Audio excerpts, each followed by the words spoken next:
ইন্দোনেশিয়ার একটি ভয়ঙ্কর গ্রাম, যে গ্রামে কোনো বাচ্চা শিশুদেরই অস্তিত্ব নেই। সবাই সেখানে বৃদ্ধ, বার্ধক্যের ভারে সকলেই যেন নুয়ে পড়েছে। কিন্তু কেন? জানা যায়, গ্রামের ভেতরের জঙ্গলের গহীনে রয়েছে এক নিষিদ্ধ অভিশপ্ত কূপ, যার ভেতরে থাকা ভয়ঙ্কর শয়তানের আতঙ্ক গ্রামটিকে তিলে তিলে শেষ করে দিচ্ছে। দেসা বার্মেনিয়ান নামের এই গ্রামটির বিষয়ে 2017 সালে একজন টুইটারে লেখা পাবলিশ করলে সেটা ভাইরাল হয়ে যায়, আর সেই সত্য ঘটনা অবলম্বনেই তৈরি করা হয় একটি সিনেমা, যেখানে একটি পরিবারে সেই গ্রামে গিয়ে থাকতে শুরু করলে সেই নিষিদ্ধ কূপের অভিশাপে তারাও হয় অভিশপ্ত। কি ঘটেছিল তারপর, সেই ঘটনা প্রবাহে জানবো আজকের এই ভিডিওতে। ইন্দোনেশিয়ার ভয়ঙ্কর গ্রাম দেসা বার্মেনিয়ানকে ঘিরে আজকের ঘটনা প্রেতালাপ। ঘটনার শুরুতে আমরা দেখতে পারি একটা মেয়ে তার বাবার সাথে ওয়ার্কআউট করছে। মেয়েটির নাম আমারা। তাদের বাড়িতে আমারার মা আর তার ছোট বোন কাসি আমারার জন্য ভালো ভালো খাবার রান্না করছে। সেখানে কাসি তার মাকে জিজ্ঞেস করলো, আচ্ছা মা, আপুর প্রতিদিন এত ডিম খাওয়া লাগে কেন? ক্ষতি হবে না? তার মা বলে, তোমার বোন একজন অ্যাথলিট হতে চায়, সে অনেক চেষ্টা করছে, যার কারণে তার অনেক প্রোটিন দরকার। ঠিক তখনই আমারা আর তার বাবা ওয়ার্কআউট শেষ করে বাড়িতে ফিরেছে। বলে রাখা ভালো, আমার আর বাবা ছোট্ট একটা জব করে, যেটা দিয়েই তার পুরো পরিবার সামলাতে হয়, কিন্তু ঠিকঠাক হয়ে ওঠে না। যেমন আজকের খাবারে আমারা চেয়েছিল অ্যাভোকাডো আর টোস্ট খেতে, কিন্তু তা সম্ভব হয়নি। এটা নিয়ে তার একটু মন খারাপ। খাওয়া শেষ হলে আমরা দেখতে পারি তাদের বাবা তাদেরকে একটা ক্রীড়া প্রশিক্ষণ ক্লাবে নামিয়ে দেয়। সেখানে তারা ক্লাস করছিল। ক্লাস শেষ হলে তারা দুই বোন অপেক্ষা করছিল কখন তাদের বাবা আবার এসে তাদেরকে নিয়ে যাবে। আর ঠিক তখনই আমারার কাছে একটা কল আসে। আমারাকে জানানো হয় একটি ভয়াবহ খবর, যা শুনে সে একদমই ঠিক থাকতে পারে না। তাড়াহুড়া করে বাড়িতে পৌঁছানোর পর দেখতে পারে বাড়িতে ভিড়, অনেক মানুষের আনাগোনা। ভেতরে ঢুকে দেখতে পারে তার বাবাকে শেষ গোসল দেওয়া হচ্ছিল। এটা দেখে তো সে খুবই ভেঙে পড়ে। তার বাবা কার অ্যাক্সিডেন্টে মারা গিয়েছে। তাদেরকে আর দেখে রাখার মতো কেউ রইল না এখানে। আমরা তখন দেখতে পারছিলাম এবার তাদের নানা তাদেরকে নিয়ে চলে যাচ্ছিল তার কাছে, কেননা আমারা কাসি আর তাদের মাকে এই শহরে আপাতত দেখে রাখার মতো কেউ নেই। আর অবশ্যই গ্রামে গেলে হয়তো তাদের পরিস্থিতি সামাল দিয়ে উঠতে সহজ হবে। দেখতে দেখতে তারা পাহাড়ের কুল ঘেঁষে চলা রাস্তা দিয়ে প্রবেশ করে দেসা বার্মেনিয়ান গ্রামের ভেতরে। রাস্তাতেই অনেক বয়স্ক লোক তাদের নানাকে স্বাগত জানাচ্ছিল। তখন কাসি বিষয়টা লক্ষ্য করে তার নানাকে বলে, আচ্ছা, এই গ্রামে সবাই কি বৃদ্ধ? কিন্তু তার নানা কিছুই বলল না। ঠিক তখনই গাড়ির সামনে হঠাৎ করে একটা পাগলি মহিলা চলে আসে, যে রাস্তা থেকে সরছিলই না। আমার আর নানা তখন নেমে তাকে সরিয়ে দেয়। আমরা দেখতে পাচ্ছিলাম সেই মহিলার কোলে একটা বাচ্চা পুতুল ছিল। সে আমারার দিকে চেয়েছিল। খুব রহস্যজনক।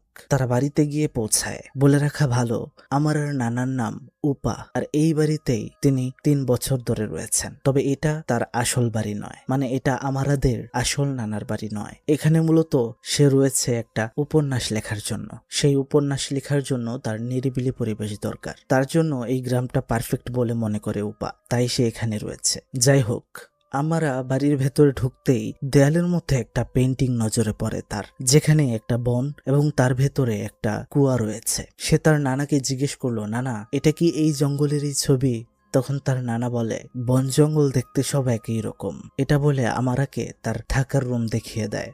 সেখানে আমার আর বাবার কথা খুব মনে পড়ছিল। তার যখন মন খারাপ হতো তখন তার বাবা বলতো হেডফোন কানে নিয়ে গান শুনতে। তার বাবা তখন অদ্ভুতভাবে তাকে অঙ্গভঙ্গি করে দেখাতো, হাসাতো। কিন্তু আজ সে কানে হেডফোন নিয়ে অনেক ট্রাই করছে একটু হাসার জন্য, কিন্তু পারছে না। হঠাৎ করেই সে ঘুমিয়ে পড়ে। ঘুম ভাঙলে সে বাহির থেকে কিছু আওয়াজ পাচ্ছিল।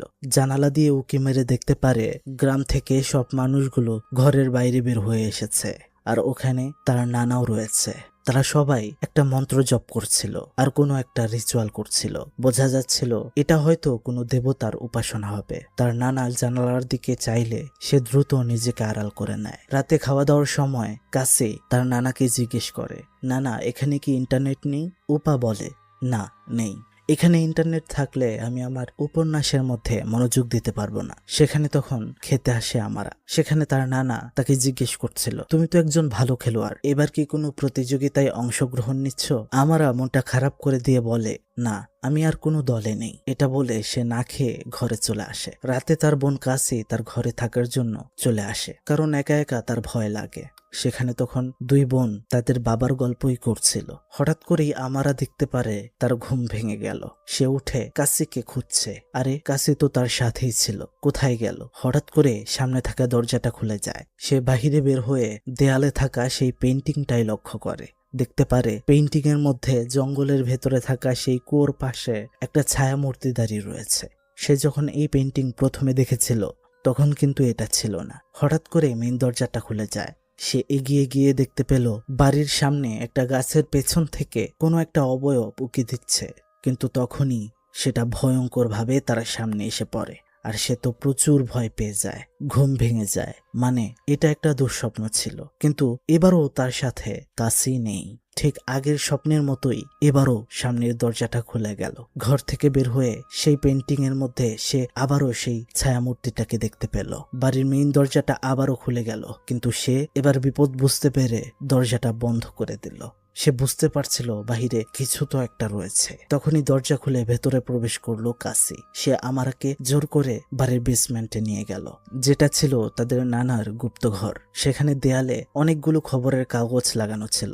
মানে এই গ্রামের বিষয়ে খবরের কাগজগুলো এখানে লাগানো, যাতে পুরো গ্রামের হিস্টোরি বোঝা যাচ্ছিল। আমারা সেখানে লক্ষ্য করে লতা দিয়ে বানানো একটা সিম্বল, যেটা কিনা সেখানে টাঙানো ছিল। এই জিনিসটা কি তা তো একটু পরেই বোঝা যাবে।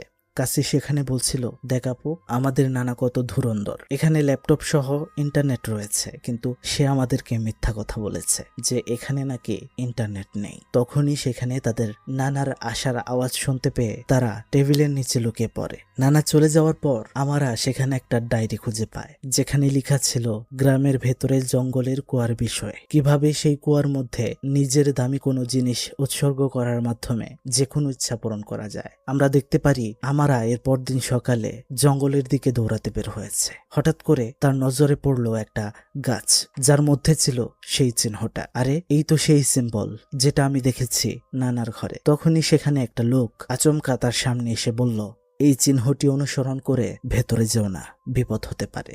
এটা বলে সে চলে যায়, কিন্তু আমরা দেখতে পাই ওই লোকের কোনো কথা না শুনে সে ওই সিম্বলগুলো দেখতে দেখতে এগিয়ে যায়। প্রত্যেকটা গাছেই যেন খোদাই করা রয়েছে। এটা একটু সামনে এগিয়ে যেতেই সে সেই কুয়াটার কাছে পৌঁছে যায়। ধীরে ধীরে সামনে গিয়ে সে দেখতে পারে কুয়াটা বন্ধ করা। আশেপাশে কেমন যেন একটা গা ছমছমে ব্যাপার, পরিবেশটা একদমই স্বস্তিযোগ্য নয়। তখন সে দ্রুত সেখান থেকে চলে আসে। এর পরদিন সকাল আমরা দেখতে পারি তাদের মা তাদেরকে স্কুলে নিয়ে যাচ্ছে। দুজনকে গ্রাম থেকে অনেকটা দূরে আলাদা আলাদা স্কুলে ভর্তি করে দিয়েছে। কিছু করার নেই, লেখাপড়া তো করতে হবে। নতুন স্কুলের মধ্যে আমার আর পরিচয় হয় মতিয়া নামের এই মেয়েটির সঙ্গে। মেয়েটি অনেক ধনী ঘরের, আর সে যে বড়লোক তার প্রভাবটা সে স্কুলের মধ্যেও দেখায়। অন্যদিকে আমার আরো একটি ছেলের সাথে পরিচয় হয়, যার নাম আদেল। আদেলকে দেখেই বোঝা যাচ্ছিল যে সে প্রথম থেকেই ফুকাস খেতে চেষ্টা করছে। আমার স্কুল শেষে যখন আমরা দাঁড়িয়ে আছে, স্কুটি নিয়ে সেখানে আদেল হাজির হয়। বলে, কোথায় যাবে, চলো তোমাকে নিয়ে যাই। আমরা বলল, আমি বার্মেনিয়ান গ্রামে যাব। তখন আদিল একটা অদ্ভুত কথা বলে সেই গ্রামে মানুষ বার্মেনিয়ানের পূজা করত। এটা তারা করত ওই গ্রামে কোনো ধর্ম পৌঁছানোর আগে থেকে। আমারও তখন প্রশ্ন করে, কেন করত? আদিল বলে, বার্মেনিয়ান একটা শয়তান, তার কাছে যা চাওয়া যায় তাই নাকি পাওয়া যায়, তবে কিছু উৎসর্গ করার মাধ্যমে। সেই শয়তানের প্রিয় হচ্ছে বাচ্চা। গ্রামে একটা বাচ্চাও নেই, যাদের বাচ্চা ছিল তাদেরটাও বার্মেনিয়ান নিয়ে নিয়েছে। তখন আমরা বলে, আমার তো কোনো বাচ্চা নেই, আমি কি কোনো কিছুর বিনিময়ে কিছু পেতে পারি? যদি মৃত ব্যক্তির সাথে কথা বলতে চাই, এটা কি সম্ভব? তখন আদিল বলে, হ্যাঁ অবশ্যই সম্ভব, তবে এটা কঠিন। মানে বন্ধুরা, আমার তো ভেতরে এখনো তার বাবার সাথে কথা বলার ইচ্ছা সব সময় হয়। তখনই সেখানে তার মা চলে আসে তাকে নিতে। রাতে খাবার খাওয়ার সময় কাসি তার মাকে বলছিল, মা তুমি নাকি আগে একটা জায়গায় কাজ করতে, তুমি যদি এখন সেখানে কাজ করো তাহলে তো অনেক ভালো উপার্জন হবে। তখন তার মা বলে, সামনে তোমাদের এক্সাম আছে, তোমাদের দেখাশোনা করবে কে যদি আমি কাজে যাই? তখন কাসি বলছিল, এই পরীক্ষাটা শেষ হওয়ার পর আমি ইউটিউবিং এর দিকে মনোযোগ দিব। এগুলা শুনে মোটেও ভালো লাগছিল না আমার, কারণ সে বড় মেয়ে, তার মন খারাপ, সে খাচ্ছিল না। তার মা তাকে জিজ্ঞেস করে, তুমি খাও না কেন? এখানে আসার পর থেকেই আমি দেখতে পাচ্ছি তুমি খাচ্ছ না। গরম হয়ে তাকে বলছিল, তোমার কি পছন্দ হয় বলো, আমি সেটা এনে দেব। তখন আমরা তার মায়ের দিকে রাগ দেখিয়ে বলে,